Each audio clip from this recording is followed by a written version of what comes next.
Salut à tous, j'espère que vous allez bien. Donc petite vidéo mise à jour sur le Bitcoin et sur l'Ethereum. On regardera aussi les autres cryptos bien sûr. Mais donc avant de commencer, comme toujours, je tiens à remercier la communauté. Merci énormément pour votre temps, like, commentaire et partage. Si vous n'êtes pas abonné, n'hésitez pas à le faire, ça me ferait vraiment plaisir et ça aiderait énormément la chaîne. Vous pouvez aussi me suivre sur Twitter et sur Twitch pour ne pas louper mes prochains lives d'ailleurs sur Twitch. Donc en live quasiment tous les jours à partir de 1h du matin et les mercredis à 18h. Donc la majorité des mouvements que vous voyez ici, on les a annoncés, vus ou trade pendant les lives. Voilà, donc sans plus tarder, on va attaquer la vidéo. Let's go.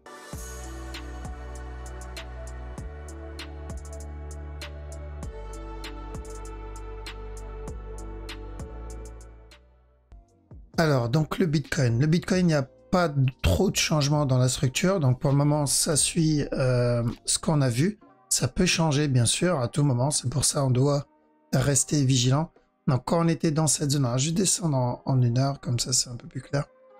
Donc quand on était dans cette zone, je vous ai dit de faire très attention parce qu'on peut avoir un drop et ensuite un retournement pour valider un running flat. Donc le drop, on l'a bien eu. Le up, on l'a bien eu aussi. D'ailleurs, on l'a vu en live, en fait, ce up. Pourquoi? Parce que, alors pour ceux qui n'ont pas suivi les lives, on va refaire ici. La structure, ça peut en même temps vous montrer que pourquoi on trade les structures? Bah, tout simplement parce que des structures se répètent, certaines structures se répètent, pardon. Et donc notre objectif en tant que trader, wave trader, c'est d'apprendre à repérer les structures qui se répètent et de les trade tout simplement. Donc ça c'est la structure 1 heure ou quasiment 4 heures. Et donc quand on était en live, c'était en 15 minutes. On était dans cette zone ici. Et donc on a dit attention, il peut répéter la même chose. Donc s'il répète la même chose, donc la cassure de ce bas, c'est peut-être le dernier drop avant le retournement. Et c'est exactement ce qu'on a eu derrière. Alors c'est pas la première fois qu'il répète ce move. Il a fait au total dans cette zone, rien que dans cette zone 4 heures, donc rien que dans cette structure, il l'a fait 3 fois déjà. Donc il l'a fait dans cette zone ici, il l'a fait là-dedans et il l'a fait en 15 minutes ici. D'accord? Il a dû le faire des centaines, voire des milliers de fois. Si on regarde toutes les time frames, si on regarde toutes les structures dans le passé. Mais bon, on va pas s'amuser à faire ça, mais on continue à surveiller l'habitude du Bitcoin.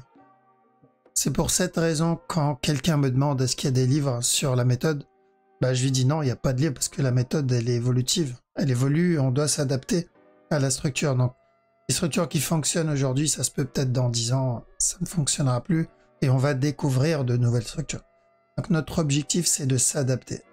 S'adapter, c'est vraiment le maître mot, que ça soit dans le forecast ou que ça soit dans l'analyse et donc repérer les nouvelles structures.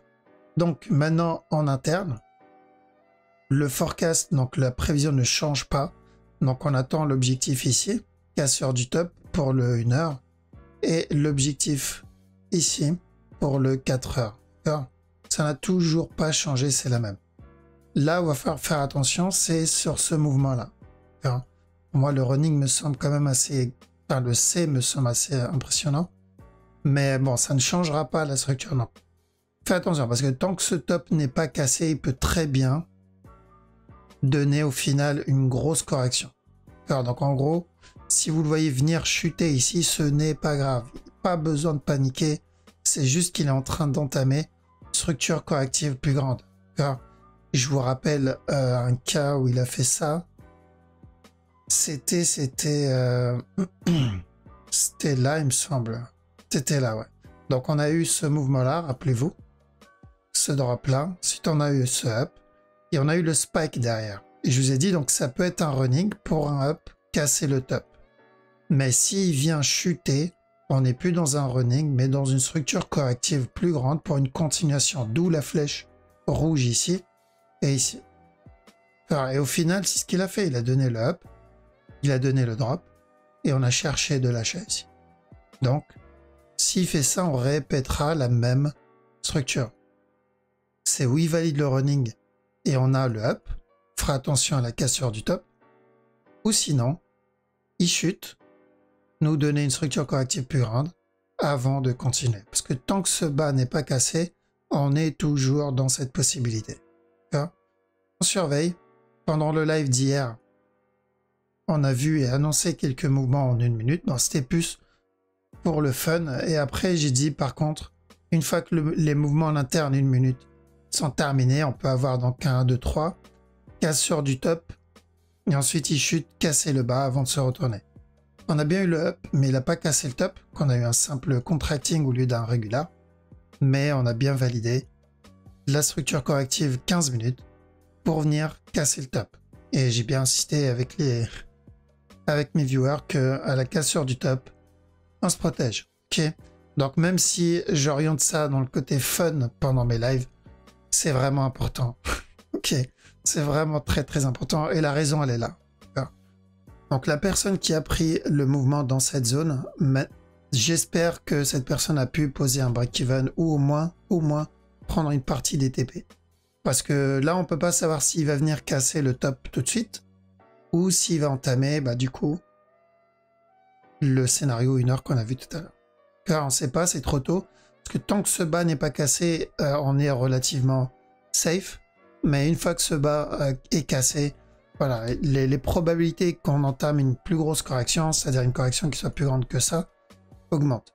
Mais cette correction elle fait toujours partie du scénario que je vous ai dit tout à l'heure, hein, d'accord? Donc, ou ça, avant le up, ou ça, voilà. Ou sinon celui-là. Il vient casser ce bas-là avant le up. D'accord? Donc, ou on est en train d'entamer une plus grosse correction ici, avant le up. Sinon, il vient casser ce bas-là avant le up. D'accord? Ça, c'est dans le cas où on est toujours au-dessus de cette structure. Et le rouge, c'est dans le cas où il vient casser ce bas-là. D'accord? Donc, le fait de se protéger au top ici, c'est d'éviter ce genre de scénario. Parce que là, si je rentre ici, je me retrouve en break-even. Je me retrouve, du coup, en gros, j'ai perdu ça comme profit, quoi. Et j'espère, maintenant, je suis au point où je vais commencer à espérer qu'il va remonter. Là, je me dis, ah, s'il remonte, vas-y, juste remonte, s'il te plaît, que je puisse sortir. Pourquoi? C'est-à-dire, tu avais l'opportunité de prendre une partie de tes profits, de poser ton break-even. Maintenant, tu commences à appeler les dieux du trading pour t'aider. D'accord? Donc, tu es tout seul. Une fois que tu es dans le trade, tu es tout seul. C'est ça, il faut comprendre ça. Une fois dans le trade, on est tout seul. Personne ne peut vous aider. Ni votre youtubeur préféré, ni votre croyance, ni le broker. Vous êtes tout seul. Prise de décision, va falloir l'assumer jusqu'au bout. D'accord? Donc, autant anticiper ça à l'avance. Voilà, donc les scénarios ne changent pas ce que je vous ai montré, la direction est toujours la même. Pas de panique si vous le voyez drop. Ethereum, donc Ethereum pour le moment il a l'air de valider, je pense qu'il a validé. Il n'a pas l'air de valider, il a validé parce qu'il a déjà cassé le top. Ok, donc objectif atteint sur l'Ethereum, on a dit attention, si c'est un expanding ici, ça c'est potentiellement le départ donc contracting, le départ du up qui viendra valider cet expanding. C'est ceux qui sont dedans, mettez vos break-even, prenez une partie des profits. D'accord, c'est vraiment important. Là, on est sur une structure 1 heure, il me semble. C'est ça, c'est une structure 1 heure, donc on a cassé le top, on se protège et maintenant on attend la suite. Si il donne un autre setup, on le verra. Si vous le voulez prendre en moyen terme, vous êtes obligé d'attendre une correction, voire un flag 4 heures minimum. Maintenant, et du coup, si vous prenez le flag 4 heures, vous protégez au top 4 heures. Si vous prenez le flag ou la correction 1 heure, comme on l'a fait ici, vous vous protégez au top 1 heure. D'accord? Mais bon, on surveille. Pour le moment, ceux qui ont pris ce petit bail en interne, donc parce que vous avez suivi les lives ou parce que il me semble on l'avait vu pendant la vidéo, je suis pas sûr. Montez vos break-even, c'est important, d'accord? Pas obligé de couper le trade complètement, donc on n'est pas obligé de sortir à 100%, mais prendre un pourcentage des profits et ce qui reste, on le sécurise, on monte le stop. Comme ça, s'il décide de nous donner une autre structure, on va pouvoir donc encaisser déjà et re-rentrer dans l'autre. S'il continue à monter, voilà, on est encore dedans. Okay. Alors, ADA. qu'il atteint l'objectif. Oui, donc ADA, objectif atteint. On avait dit, je crois, on a eu même 3 objectifs dans ADA. Si vous vous rappelez, on était là-dedans, on a dit quoi? On a dit buy jusqu'au top. Cassure du top, on cherche de l'achat, de la vente, pardon, jusqu'à ce bas-là. Et à la cassure de ce bas, on cherche de l'achat et on fait attention à la cassure du top. Et l'objectif, c'était le top d'air. 100%, on a eu du coup 1, 2, 3 mouvements. C'est ça, 2 mouvements 15 minutes ou 1 heure et le mouvement 4 heures. Donc maintenant que le top est atteint, l'objectif final est atteint, voilà, vous savez ce que je vais dire. Vous prenez une partie des profits, vous sécurisez des profits, 20, 30, 40, 50, comme vous voulez, ça c'est au choix. Et le reste, vous montez vos break-even. Comme ça, si il continue à monter, on continue à suivre. Vous savez, comme j'ai sorti l'exemple d'Anara, comme si vous faites de l'escalade, chaque nœud plus haut, vous mettez un nouveau point d'appui. D'accord? On ne sait jamais. Si il décide de se retourner, on est protégé. On n'a pas envie de se retrouver en négatif sur un trade qui était en positif. Et on n'a pas envie de couper et se retrouver hors du trade alors que le mouvement est en train de continuer à monter. On veut être dans le game et en même temps on veut être safe. En tout cas, bien joué à ceux qui l'ont eu, c'était un beau trade. XTZ, pareil, objectif atteint. Donc on avait dit, pour rappel, hein, on cherche un running. On était ici, je vous ai dit à chercher des sell setup pour un running. Et à partir de là, je vous ai dit, tant que ce bas n'est pas cassé, on achète jusqu'au top. Double trade, pareil, les 2 directions étaient validées. Donc plutôt propre. Donc bien joué, mettez vos break-even, prenez une partie des profits et attendez la suite. Le DOT, le TP n'a pas été atteint pour la structure 4 heures, on est toujours là. Mais bon, ça se passe plutôt bien. Donc ceux qui sont dedans, remontez vos break-even, parce que nous, on l'a pris dans cette zone. Ceux qui ont loupé, vous devez attendre un autre setup. L'objectif est toujours là. BNB. Donc BNB, il a atteint cet objectif ici, mais il traîne depuis quelques jours. Maintenant, ce qu'il est en train de faire ici, donc on a vu hier pendant le live, je crois, 15 minutes. Un setup, il me semble que c'était celui-là. Mais là, sur la structure 1 heure, vous avez peut-être un petit setup en préparation. Tant que ce bas n'est pas cassé, s'il continue à flag ici, même s'il donne un nouveau plus bas, c'est possible, parce que ça, c'est correctif. On peut avoir un nouveau plus bas. Le point le plus important, c'est celui-là. Tant que ce bas n'est pas cassé, on peut chercher de l'achat jusqu'à ce top. Car ce top, on se protège. Pourquoi? Très simple, parce qu'il peut donner un up ici, casser le top, et ensuite chuter, casser ce bas, avant de continuer son up. Donc un simple regular flat. Je pense qu'on l'a vu plusieurs fois. Okay? Donc, même si vous voyez venir casser ce bas, cherchez des buy setup jusqu'à ce top, tant que ce bas n'est pas cassé. Si vous voyez chuter, casser ce bas, bon bah, on oublie. Mais on va chercher ça. Sur la grosse structure, c'est la même analyse qu'il y a. Alors, SFP, on va rester à l'écart un peu sur la petite time frame, parce qu'on attend quoi? En gros, on attend ça avant la continuation. Une fois ça obtenu, là, je vais continuer à chercher de l'achat. La structure 4 heures ne change pas, donc on l'a vu déjà plusieurs fois.